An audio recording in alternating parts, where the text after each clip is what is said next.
Hello everybody and welcome back to your virtual BC Calculus classroom. Today we're going to be looking at a simple topic, and that topic is going to be integrating by parts. So let's make our way over into our classroom. Walking over this way, we enter our classroom and we have to whip out the markers as always. Put the lid to the side. Eraser, green, red, yellow, and then the black marker skate down below. So let's grab that one. So as I write this up on the board, I want you to try and solve it yourself. First off, we have an integral of x e to the x. And then of course, you can't forget to add your dx afterwards. So taking a look at this, how do you think you would solve it? If you're having issues, don't worry. This is the point of the exercise. None of the integral rules that you've learned so far, nor any of the algebraic manipulation expression tools actually will work on this equation in order to allow you to integrate x e to the x dx. So let's look into how to solve this. So if we were to take our eraser real quick, erase this dx and erase this integrand, what are we left with? Well, we're left with x e to the x.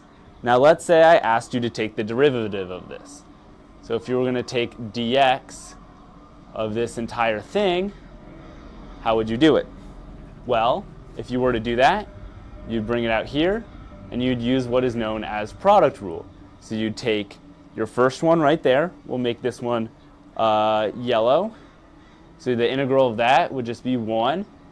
And then we can make our other one green. You would just take that whole function there. So you have 1 times e to the x.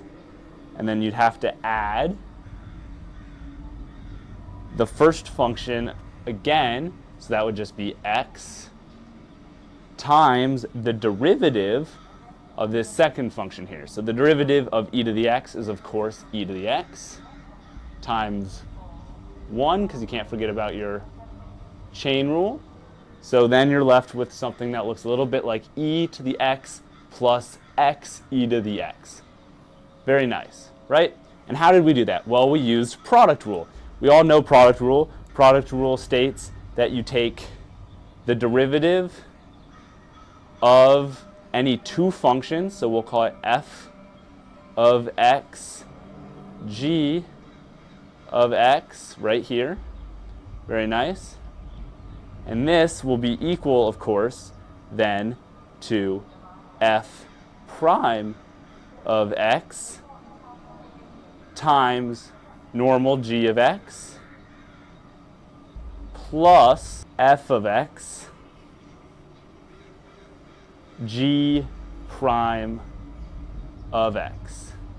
Right? We all know this. It's a simple A-B formula that we learned called product rule. So now let's take that moving forward, keeping that in mind. Now let's learn integrating by parts. So we want to get back to this and try and solve this as an integral. So let me rewrite that on the board real quick. So just like with our normal product rule, we also have a formula for integration by parts. And that formula goes like this. The integral of u dv is equal to u v minus the integral of v du. So I know these are a little hard to read, so I'm just going to clean this up and make all my u's have little legs. There we go. Now it's a little easier to read what's a u and what's a v. So now you might be asking, well, what are our u's, what are our v's, how did we get to this formula from over there? Well, it's actually fairly simple. We're actually going to take these two functions and break them apart in order to get our u and our v. So let's lay it out here what we need. We need a u, we need a v, we need a du, and a dv. So let's write those all in here. And so we have to take this equation, interplace these two functions with parts of u and dv. So right down here we have a u and a dv, which means x has to be either u or dv, and e to the x has to be either u or dv. So this is where you have to decide what you want to take your integral of and what you want to take your derivative of when solving this. For an equation like this, it doesn't matter too much as they're both easy to integrate and divide. But for bigger equations, you might have to pick whichever one looks easier and then go back and try it again if it doesn't work the first time. We can assign x to u and assign e to the x to dv. So do that right here. So now we have to find the other parts. So in order to find the derivative of x, we got to find e derivative x, which we of course all just know as 1. So dv is equal to 1. Looking over here, we have dv is equal to e to the x. So in order to get from dv to v, what do we have to do to e to the x? If you guessed correct, yes, it is integrate.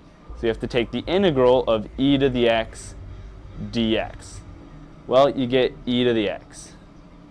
Now that we have all of our parts laid out, let's move forward onto the other side so we can finish off this equation.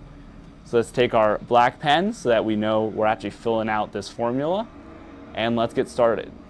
So we start with the integral of u. U we have as x, and then dv we have as e to the x. And because this is our original equation, we know that we did our substitutions correctly. So add the dx back, and we know that that has to be equal to the other half. So starting on the left term there, we have uv, which is going to be x times e to the x.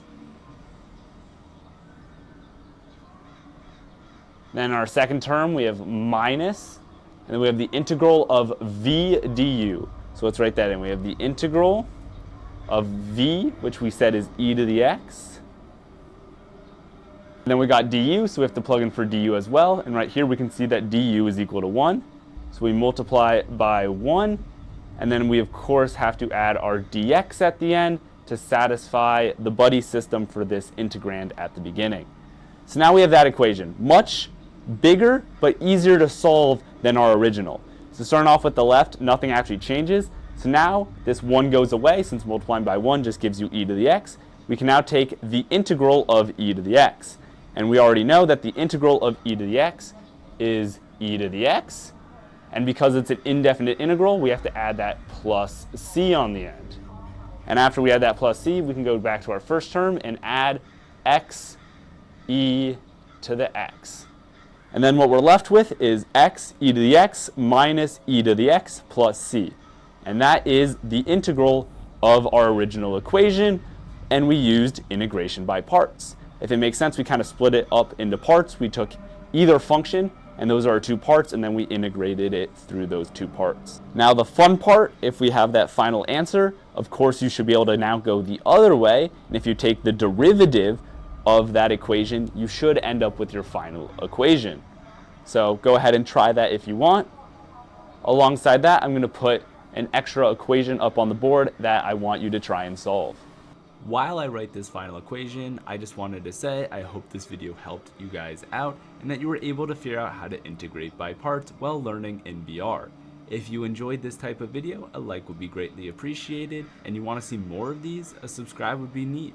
With that being said, continue learning calculus. I'll see you in the next one. Peace out.